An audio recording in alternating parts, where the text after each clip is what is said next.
اس کے جانے کے بعد ترغت دوبارہ اسلحان کی رسی کھولنے لگتا ہے۔ مرکزی خیمے میں بہادر اپنی سپاہی کو اندر بلا کر کہتا ہے اب تم کائی قبیلے جاؤ اور ارطغرل کو پیغام دو کہ میں جرگے کے آدمی کی منظوری سے شہردار قبیلے کا سردار بن گیا ہوں اور کل میں اسے یہاں آنے کی دعوت دیتا ہوں۔ یہ سن کر سپاہی روانہ ہو جاتا ہے۔ اس کے بعد رات کا وقت ہو جاتا ہے۔ کئی قبیلے میں ارطغرل بامسی سے پوچھتا ہے ترغت کے بارے میں کوئی خبر آئی ہے؟ بامسی کہتا ہے نہیں سردار۔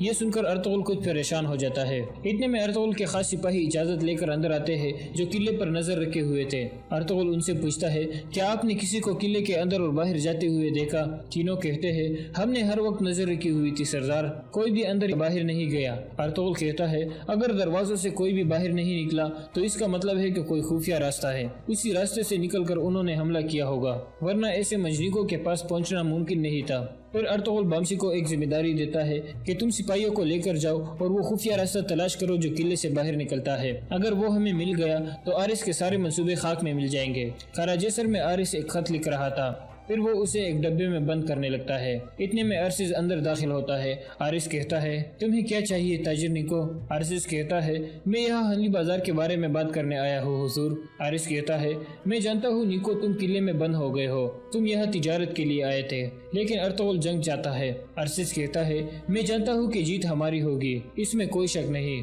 اسی لیے میں نکایا جا کر نئے انتظامات کرنا چاہتا ہوں۔ آرس کہتا ہے میں تمہیں یہاں سے جانے نہیں دے سکتا نیکو، مجھے تمہاری ضرورت ہے اور تم قلعے کے سونے کے بھی ذمہ دار ہو۔ ارسز کہتا ہے حضور میں نہیں جانتا جنگ کتنی دیر جاری رہے گی۔ آرس غصے میں کہتا ہے بہت ہو گیا، میں نے کہا ہے کہ مجھے تمہاری ضرورت ہے، کل ارطغرل مارا جائے گا اور اس موقع پر تمہیں میرے ساتھ ہونا چاہیے، پھر تم ہنلی بازار کے سربراہ بن جاؤ گے۔ یہ سن کر ارسز خاموش ہو جاتا ہے۔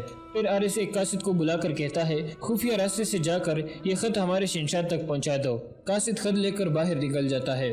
چاودار قبیلے میں ترغت اسلحان کی رسی کھولنے میں کامیاب ہو جاتا ہے۔ پھر اسلحان ترغت کی رسی کھولنے لگتی ہے۔ اتنے میں سنجار اندر داخل ہوتا ہے اور کہتا ہے تو تم لوگ بھاگنے کی کوشش کر رہے ہو۔ اتنے میں اسلحان اس پر حملہ کر دیتی ہے۔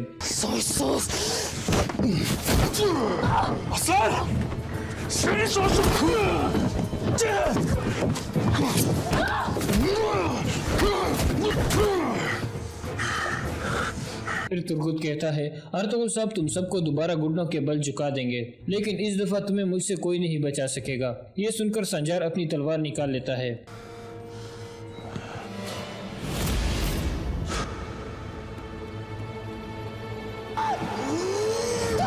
پھر سنجار کہتا ہے میں تمہیں آسان موت نہیں دوں گا ترغت، تمہیں اتنا تڑپاؤں گا کہ تم مجھ سے موت کی بھیک مانگو گے۔ پھر سنجار اپنی سپاہی کو کہتا ہے ان کو زنجیروں کے ساتھ باندھ دو اور ان کی نگرانی کے لیے ایک محافظ بھی کھڑا کر دو۔ یہ کہہ کر سنجار وہاں سے چلا جاتا ہے۔ کراجیسر میں آرس کا قاصد روانہ ہونے کی تیاری کر رہا تھا۔ اتنے میں ارسز اس کے کمرے میں داخل ہو جاتا ہے۔ قاصد کہتا ہے تم یہاں کیا کر رہے ہو تاجر نیکو؟ ارسز کہتا ہے نیکو نہیں ارسز۔ یہ کہہ کر ارسز اسے مار دیتا ہے۔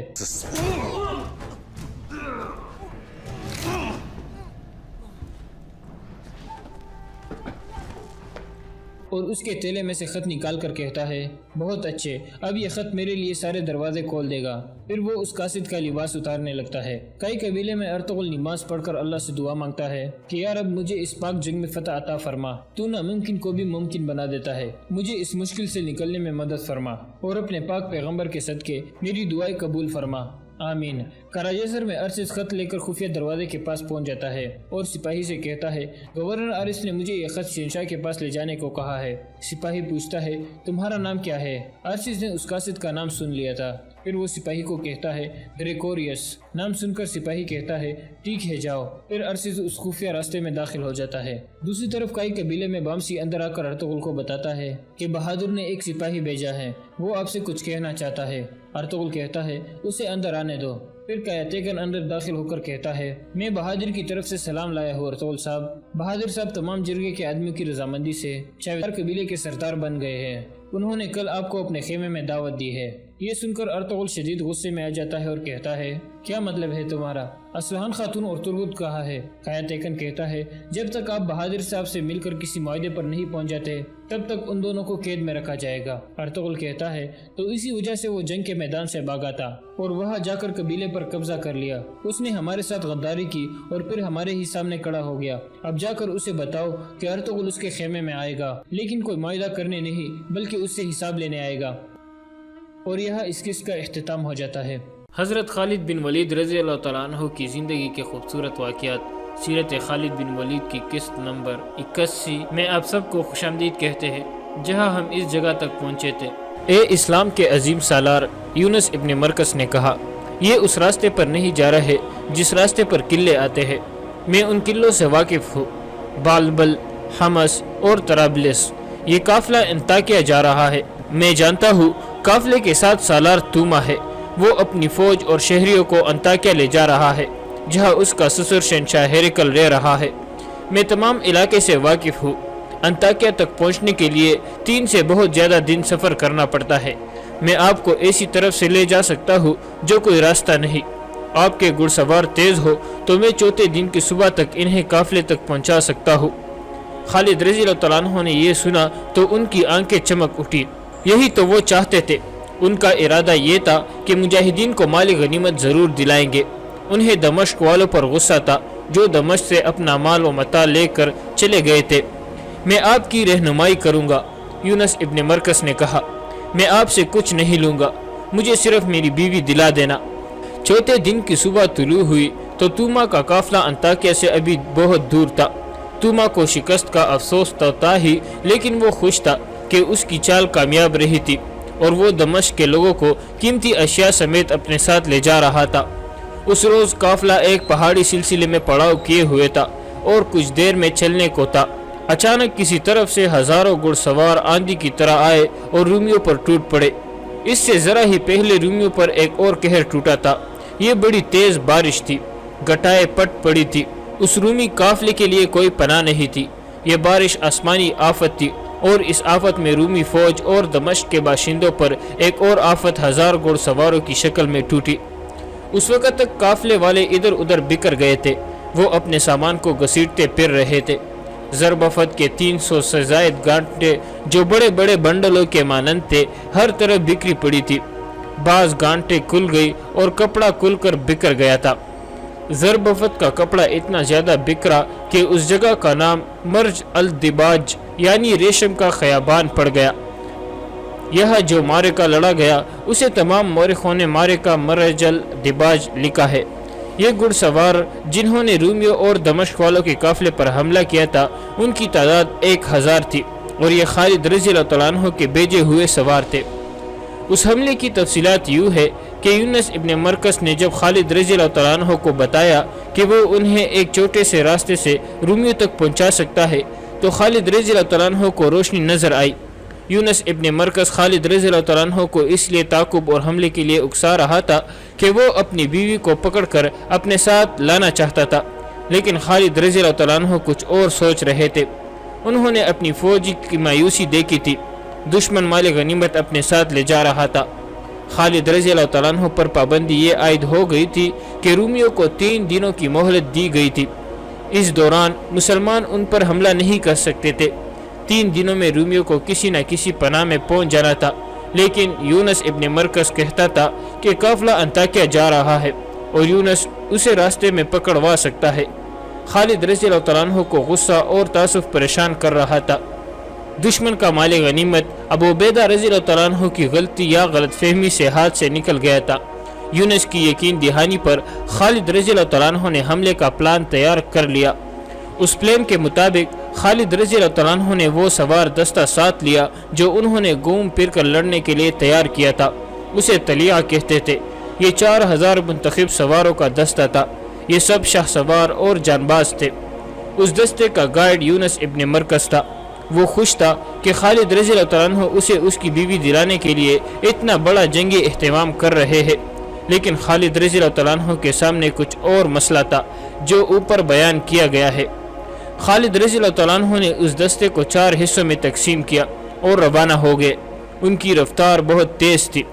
خالد رضی اللہ تعالیٰ عنہ نے ہر حصے کے سالار کو اور سواروں کو بھی بتا دیا تھا کہ جس قافلے پر حملہ کرنے جا رہے ہیں اسے صرف قافلہ نہ سمجھے، وہ سب مسئلہ ہے۔ ان کے پاس گھوڑے بھی ہے اور وہ رومی ہے جو جان کی بازی لگا کر لڑنا جانتے ہیں، اور وہ پسپا ہوتے ہیں تو منظم طریقے سے پیچھے ہٹتے ہیں، بھاگتے نہیں۔ چوتھے دن رومی فوج اور دمشق کے باشندوں کا یہ قافلہ انطاکیہ سے ابھی کچھ دور تھا کہ مسلح دار بارش نے اسے بکیر دیا۔ جو ہی بارش ختم ہوئی 1000 گھڑ سواروں نے ان پر حملہ کر دیا۔ رومی یہ دیکھ کر حیران رہ گئے کہ ان سواروں کے آگے آگے زرار بن الازور تھے، جنہوں نے حسب معمول سر پر خود بھی نہیں رکھی تھی اور قمیض بھی اتاری ہوئی تھی، اور وہ کمربند تک برہنہ تھے۔ مورخ لکھتے ہیں کہ رومی سالار توما اور ہربیس پہلے تو اس پر حیران ہوئے کہ مسلمان کدھر سے آ نکلے ہیں۔ انہیں معلوم نہیں تھا کہ انہیں دمشق کا ہی ایک گائیڈ مل گیا تھا جو انہیں ایک چھوٹے راستے سے لے گیا تھا۔ ہربیس توما نے کہا، سب کو مقابلے کے لیے تیار کرو، مسلمانوں نے ہمیں 3 دن کی ضمانت دی تھی، یہ 3 دن ختم ہو گئے ہیں، جم کر مقابلہ کرو۔ ہربیس نے للکار کر کہا، یہ بہت توڑے ہیں، کاٹ دو انہیں۔ رومی فوج حملہ روکنے کی ترتیب میں ہو گئی۔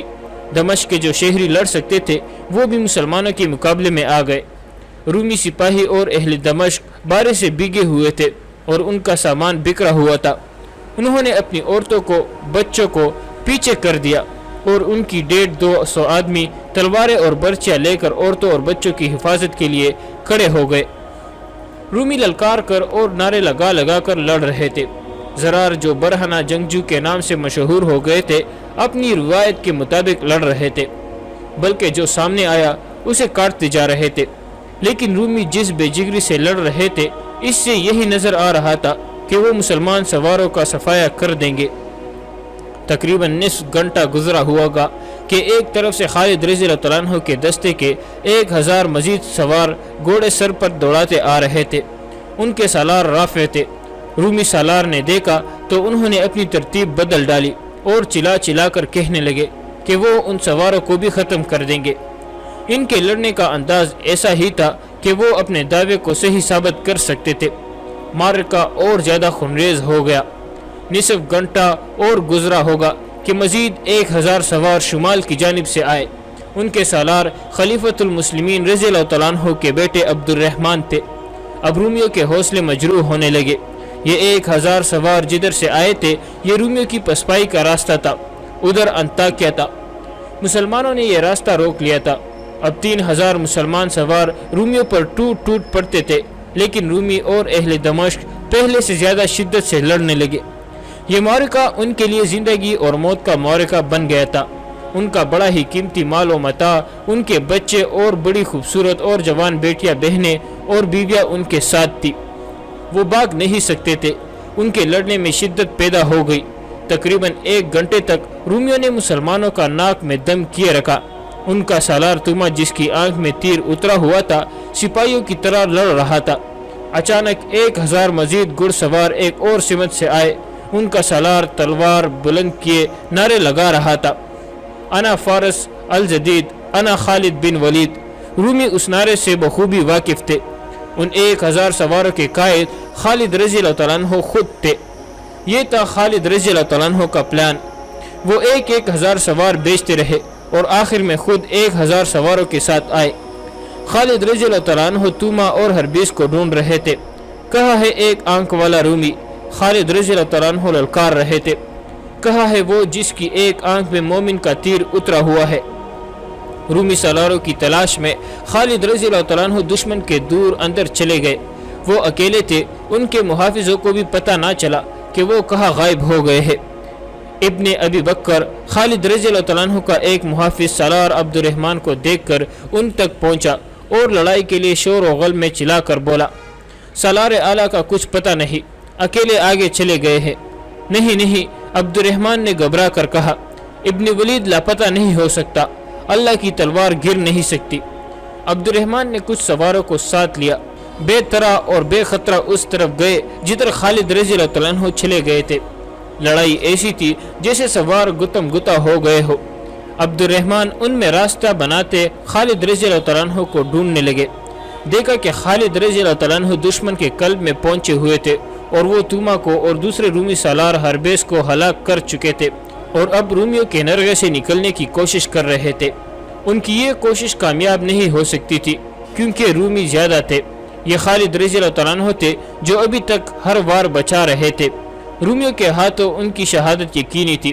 عبد الرحمن اپنے سواروں کے ساتھ پہنچ گئے اور رومیوں پر ایسا زوردار حملہ کیا کہ ان میں سے کئی ایک کو ہلاک کر دیا اور خالد رضی اللہ تعالیٰ عنہ کو وہاں سے زندہ نکال لائے۔ اس معرکے کی صورت ایسی بن گئی تھی کہ کوئی ترتیب نہیں رہی تھی۔ یہ کھلی لڑائی تھی جو لڑنے والے اپنے اپنے انداز سے انفرادی طور پر لڑ رہے تھے۔ مسلمان سواروں کی کمزوری یہ تھی کہ ان کی تعداد کم تھی، اس لیے وہ رومیوں اور اہل دمشق کی اتنی زیادہ نفری کو گھیرے میں نہیں لے سکتے تھے۔ اس سے یہ ہوا کہ رومی اپنے سالاروں کی ہلاکت کے بعد ایک ایک دو معرکے میں سے نکلنے لگے۔ وہ علاقہ پہاڑی تھا اور کنڈنالے بھی تھا۔ رومی وہی کہیں غائب ہوتے گئے اور انطاکیہ کی طرف نکل گئے۔ اس طرح معرکہ آہستہ آہستہ ختم ہو گیا۔ خالد رضی اللہ تعالیٰ عنہ کے حکم سے عورتوں کو گھیرے میں لے لیا گیا۔ کچھ عورتیں بھاگ گئی تھی۔ عورتوں کے ساتھ کئی آدمیوں کو بھی قیدی بنا لیا گیا۔ اس قافلے کے ساتھ جو مال اموال خزانہ اور دیگر قیمتی سامان جا رہا تھا وہ سب وہی رہ گیا۔ یہ مجاہدین کا مال غنیمت تھا۔ وہاں ایک حادثہ یوں ہوا کہ یونس ابن مرکز اپنی بیوی کو ڈھونڈتا پھر رہا تھا۔ وہ اسے نظر آ گئی۔ وہ اس کی طرف دوڑا۔ لڑکی بھاگ نکلی لیکن وہ کہیں جا نہیں سکتی تھی کیونکہ سب عورتیں مسلمان سواروں کے گھیرے میں تھی۔ لڑکی نے جب دیکھا کہ کوئی راہ فرار نہیں اور یونس جو مسلمان ہو چکا ہے اسے پکڑ لے گا تو اس نے اپنے کپڑوں کے اندر ہاتھ ڈالا اور خنجر نکال لیا۔ یونس کے پہنچنے تک لڑکی نے خنجر اپنے سینے میں گونپ لیا اور گری اور یونس اسے اٹھانے لگا۔ جا ابن مرکز، لڑکی نے کہا، میرا خاوند مسلمان نہیں ہو سکتا، اور وہ مر گئی۔ یونس ابن مرکز داڑے مار مار کر رونے لگا۔ اس لڑکی کی خاطر اس نے دمشق مسلمانوں کو دلوایا تھا، پھر یہ خونریز معرکہ لڑایا تھا، مگر لڑکی نے اپنا خون بہا کر اس کی محبت کا خون کر دیا۔ مسلمان سوار نے اپنے شہیدوں کی لاشوں اور زخمیوں کو اٹھایا، مال غنیمت رومیوں کی گھوڑا گاڑیوں پر لادا، عورتوں اور بچوں کو مرے ہوئے رومیوں کے گھوڑوں پر بٹھایا اور دمشق کو چل پڑے۔ یہ اگلی صبح تھی جب مال غنیمت وغیرہ اکٹھا کیا جا رہا تھا۔ اس وقت خالد رضی اللہ تعالیٰ عنہ عورتوں کے قریب جا کر احکام دے رہے تھے۔ انہیں یونس ابن مرکز اپنی طرف آتا دکھائی دیا۔ اس سے پوچھا کہ اسے اپنی بیوی ملی ہے یا نہیں۔ مل گئی ہے، یونس نے روتے ہوئے جواب دیا، لیکن زندہ نہیں۔ اس نے اپنے خنجر سے اپنے آپ کو مار دیا ہے۔ غم نہ کر ابن مرکز، خالد رضی اللہ تعالیٰ عنہ نے کہا، تو اس سے زیادہ قیمتی انعام کا حقدار ہے۔ میں تجھے اس سے زیادہ خوبصورت بیوی دوں گا۔ خالد رضی اللہ تعالیٰ عنہ نے اسے ایک رومی عورت دکھائی جو جوان تھی اور جس کا حسن لاجواب تھا۔ اس کا لباس ریشم کا تھا اور اس کے گلے میں بڑا ہی قیمتی ہار تھا۔ یہ تیرا مال غنیمت ہے۔ خالد رضی اللہ تعالیٰ عنہ نے اسے حسن کا یہ پیک کر دکھا کر کہا، میں اس کے ساتھ تیری شادی کرا دوں گا۔ نہیں سالار محترم، یونس ابن مرکز نے گھبرائے ہوئے لہجے میں کہا، میں اس کے ساتھ شادی نہیں کر سکتا۔ آپ شاید نہیں جانتے، یہ شہنشاہ ہیرکل کی بیٹی ہے۔ یہ ان کے سالار توما کی بیوی تھی۔ اب یہ کسی شہنشاہ کی بیٹی نہیں۔ خالد رضی اللہ تعالیٰ عنہ نے کہا، اب یہ تیری بیوی ہوگی، یہ مجھے واپس کرنی پڑے گی۔ یونس ابن مرکز نے کہا، ہیرکل اپنی بیٹی کو واپس لینے کے لیے اپنی تمام تر سلطنت کی فوج اکٹھی کر کے دمشق پر حملہ کر دے گا۔ ایسا نہیں کرے گا تو فدیہ ادا کر کے اسے آپ سے واپس لے لے گا۔ خالد رضی اللہ تعالیٰ عنہ خاموش ہو گئے۔ اگلی صبح خالد رضی اللہ تعالیٰ عنہ واپس روانہ ہوئے۔ وہ بہت خوش تھے۔ انہوں نے معاہدہ نہیں توڑا تھا اور اپنا مقصد بھی پورا کر لیا تھا۔ دمشق تک جانے والا راستہ آدھا طے ہوا تھا کہ انطاکیہ کی طرف سے 12-14 گھڑ سوار آئے۔ وہ رومی تھے، ان میں ایک اونچی حیثیت کا معلوم ہوتا تھا۔ وہ خالد رضی اللہ تعالیٰ عنہ سے ملنا چاہتا تھا۔ اسے خالد رضی اللہ تعالیٰ عنہ تک پہنچا دیا گیا۔ میں شہنشاہ ہیرکل کا ایلچی ہوں، اس نے کہا، اور یہ میرے محافظ ہے۔ میں امن سے آیا ہوں، اس امید کے ساتھ کہ آپ سے بھی مجھے امن اور دوستی ملے گی۔ کیا پیغام لائے ہو؟ خالد رضی اللہ تعالیٰ عنہ نے پوچھا۔ شہنشاہ ہیرکل کو اطلاع مل گئی ہے کہ آپ نے ہماری فوج اور دمشق سے ہجرت کرنے والوں پر حملہ کیا ہے، ہیرکل کے ایلچی نے کہا۔ شہنشاہ نے آپ کے حملے کی متعلق کچھ نہیں کہا۔ انہوں نے اپنی بیٹی واپس مانگی ہے اور کہا ہے کہ آپ جس قدر فدیہ طلب کریں گے ادا کیا جائے گا۔ شہنشاہ نے یہ بھی کہا ہے کہ آپ فیاض اور کشادہ ظرف ہے، اگر آپ فدیہ نہ لینا چاہے تو میری بیٹی مجھے بخش دے۔ ہیرکل نے خالد رضی اللہ تعالیٰ عنہ کو فیاض اور کشادہ ظرف کہہ کر ان کی خوشامد نہیں کی تھی۔ وہی خالد رضی اللہ تعالیٰ عنہ جو میدان جنگ میں دشمن کے لیے قہر تھے، میدان کے باہر اتنے ہی حلیم اور فیاض تھے۔ اگر تمہارے شہنشاہ نے بخشش مانگی ہے تو اس کی بیٹی کو بخشش کے طور پر لے جاؤ۔